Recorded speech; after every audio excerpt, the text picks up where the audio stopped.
ആദ്യമേ എൻ്റെ ഈശോയ്ക്കും അമ്മയ്ക്കും നന്ദി പറയുന്നു. എൻ്റെ പേര് സുരേഷാണ്.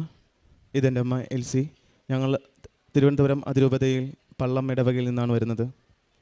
ഞാൻ ഇവിടെ സാക്ഷ്യം പറയാൻ ആഗ്രഹിക്കുന്നത് എന്ന് വെച്ചാൽ, ഞാൻ ഈ കഴിഞ്ഞ കാലത്രയും യു കെയിലായിരുന്നു. അത് ഏകദേശം ഒരു 8 മാസത്തോളമായിരുന്നു യു കെയിൽ. എനിക്ക് 5 വർഷത്തെ വിസ എന്ന് പറഞ്ഞിട്ട് ഏജൻറ്റ്സ് ത്രൂ പോയതാണ്. പക്ഷേ അവിടെ പോയപ്പോഴാണ് മനസ്സിലായത് 1 ഇയർ വിസയേ ഉള്ളൂ. അത് മാത്രമല്ല, ആ വിസയിൽ വർക്കും കൂടി ഇല്ല എന്നാണ് അവിടെ പോയപ്പോഴാണ് മനസ്സിലായത്. അപ്പോൾ എനിക്ക് മനസ്സിലായി ഞാൻ പറ്റിക്കപ്പെട്ടു എന്നാണ്. ഈ വിസയ്ക്ക് വേണ്ടി എനിക്ക് ഏകദേശത്തോളം 20 ലക്ഷത്തോളം രൂപയാണ് ഈ വിസയ്ക്ക് വേണ്ടി എനിക്ക് ചിലവായത്. എനിക്കുള്ളതെല്ലാം വിറ്റു.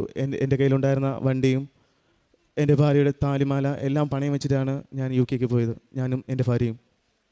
പക്ഷേ അവിടെ പോയപ്പോഴാണ് മനസ്സിലായത് ഞങ്ങൾ പറ്റിക്കപ്പെട്ടു എന്ന്. അപ്പോൾ ഏതൊരു വഴിയുമില്ല മുന്നോട്ട് പോകുവാനോ അടുത്ത് എന്തെങ്കിലും ചിന്തിക്കുവാനുള്ള ആ ഒരു ധൈര്യം പോലും ഇല്ലാത്ത അവസ്ഥയിലാണ് എൻ്റെ ഭാര്യ പറഞ്ഞു, നമുക്ക് മാതാവിനെ വിളിച്ച് പ്രാർത്ഥിക്കാം. പക്ഷേ ഞങ്ങൾ 2 മാസം 3 മാസം തുടരെ പ്രാർത്ഥിച്ചു. യാതൊരു ഫലവും ഉണ്ടായില്ല. എന്നിട്ടും ഞാൻ മാതാവിൽ നിന്ന് അകലാൻ തുടങ്ങിയപ്പോഴാണ് എൻ്റെ ഭാര്യ പറയുന്നത്, ഇല്ല, നമുക്ക് എപ്പോഴെങ്കിലും നമുക്ക് സാധിക്കും, ഈ പ്രാർത്ഥന നമ്മൾ കൈവിടരുതെന്ന്. പിന്നെയും പ്രാർത്ഥിച്ചു. അങ്ങനെ 2 മാസത്തോളം കടന്നുപോയി. ഒരുപാട് ഇൻ്റർവ്യൂകൾ അറ്റൻഡ് ചെയ്തു, ഒരുപാട് കമ്പനി മാനേജേഴ്സിനെ മീറ്റ് ചെയ്തു. എങ്കിൽ പോലും ഒരു സ്പോൺസേഴ്സിനെയും കണ്ടെത്തില്ല. സ്പോൺസർ ഇല്ലാതെ വർക്ക് തരാം എന്നാണ് പറഞ്ഞത്. പക്ഷേ നമുക്ക് സ്പോൺസറാണ് വേണ്ടത്. അപ്പോൾ അങ്ങനെ ഇരിക്കുന്ന സമയത്താണ് നമ്മളെ ഏരിയയിലുള്ള ഒരു ഫ്രണ്ടിനെ കണ്ട് സംസാരിച്ചു. അങ്ങനെ അവരെ കമ്പനിയിൽ ഒന്ന് സംസാരിച്ച് നോക്കട്ടെ എന്ന് പറഞ്ഞു. പക്ഷേ യാതൊരു വിശ്വാസമോ ഒരു ഉറപ്പും ഇല്ലായിരുന്നു അതിന്. പക്ഷേ ഈ സങ്കടങ്ങളെല്ലാം എൻ്റെ അമ്മേനെ ഞാൻ വിളിച്ച് പറഞ്ഞു. അപ്പോൾ അമ്മ പറഞ്ഞു, നീ മോനെ പേടിക്കണ്ട, നമ്മുടെ അമ്മ കൃപാസനമ്മ നമ്മളെ കാത്തുകൊള്ളും, ഇതെല്ലാം നമുക്ക് ചെയ്തു തന്നില്ലേ. അപ്പോൾ ഇങ്ങനെ ഇരിക്കുമ്പോഴാണ് അമ്മ ഈ ജൂൺ മാസം 12-ാം തീയതി കൃപാസനത്തോട്ട് വരുന്നത്.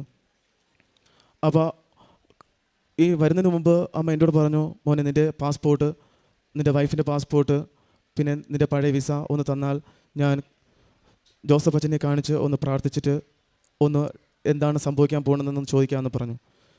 ഞാൻ വിമിഷ്ടത്തോടെയാണ് അത് അമ്മയോട് കൈമാറിയത്. അത്ഭുതമെന്ന് പറയട്ടെ, അമ്മ കൃപാസനത്ത് വന്ന് അച്ഛനോട് സംസാരിച്ചു. അച്ഛൻ പറഞ്ഞു, മകളെ നീ പേടിക്കാതെ പൊയ്ക്കോളൂ, നിൻ്റെ മകൻ്റെ ഡേറ്റ് ജൂൺ 22 പറഞ്ഞു. എനിക്ക് ഒട്ടും പ്രതീക്ഷയില്ലായിരുന്നു. പക്ഷേ അമ്മ കൃപാസനത്ത് നിന്ന് വീട്ടിലെ വന്ന് പിറ്റേ ദിവസം തന്നെ എനിക്കൊരു കോൾ വന്നു, 18-ാം തീയതി ഇൻ്റർവ്യൂ ഉണ്ടെന്ന് പറഞ്ഞിട്ട്. അത് വാസ്തവത്തിൽ സംഭവിക്കുകയും ചെയ്തു. 18-ാം തീയതി ഇൻ്റർവ്യൂ നടന്നു. അവർ പറഞ്ഞു 20-ാം തീയതിക്കുള്ളിൽ നിങ്ങളുടെ റിസൾട്ട് വരും എന്ന് പറഞ്ഞു. ഞാൻ പറഞ്ഞു ഓക്കെ. പക്ഷേ ഇത് എൻ്റെ അമ്മേനെ ഞാൻ വിളിച്ച് പറഞ്ഞിട്ടില്ലായിരുന്നു. ഞാൻ അമ്മേൻ്റെ അടുത്ത് പറഞ്ഞു, അമ്മ എനിക്ക് ഇതുവരെ വിസയായിട്ടില്ല, ഞങ്ങളിനി എന്ത് ചെയ്യണം, ഇനി വീട്ടിലോട്ട് തിരിച്ച് മടങ്ങി വരിക എന്ന് മാത്രമേ ഉള്ളൂ ഞങ്ങളുടെ ഓപ്ഷൻ എന്ന് പറഞ്ഞു.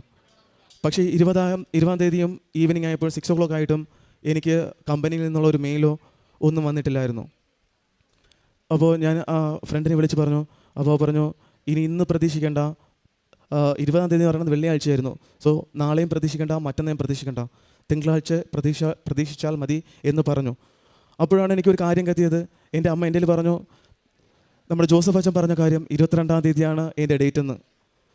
അത്ഭുതമെന്ന് പറയട്ടെ, 22-ാം തീയതി തിങ്കളാഴ്ച കൃത്യം 10 മണിക്ക് എനിക്കൊരു മെയിൽ വന്നു. ഇൻ്റർവ്യൂ പാസ്സായി. ഒപ്പം തന്നെ വിസയ്ക്കുള്ള COSഉം മെയിലിൽ വന്നു. ഈ വലിയ അത്ഭുതം കണ്ടപ്പോൾ തന്നെ എനിക്ക് ഒട്ടും, അതായത് ഞാൻ എന്ത് പറയാനാ, ഒരു പോസ്റ്റായി നിന്ന് പോയി. കാരണം പ്രതീക്ഷിക്കാതെ ഇത്രയും കമ്പനികൾ കയറി ഞാൻ ഇൻ്റർവ്യൂ അറ്റൻഡ് ചെയ്തു. കാണാവിടവരെല്ലാം മാനേജേഴ്സിനെ ഡയറക്റ്റായി പോയി കണ്ടിട്ട് പോലും എനിക്ക് കിട്ടാതെ ഒരു ഫ്രണ്ട് മുഖേന ഒന്ന് കമ്പനി സംസാരിച്ച് ഇൻ്റർവ്യൂ അറ്റൻഡ് ചെയ്തു.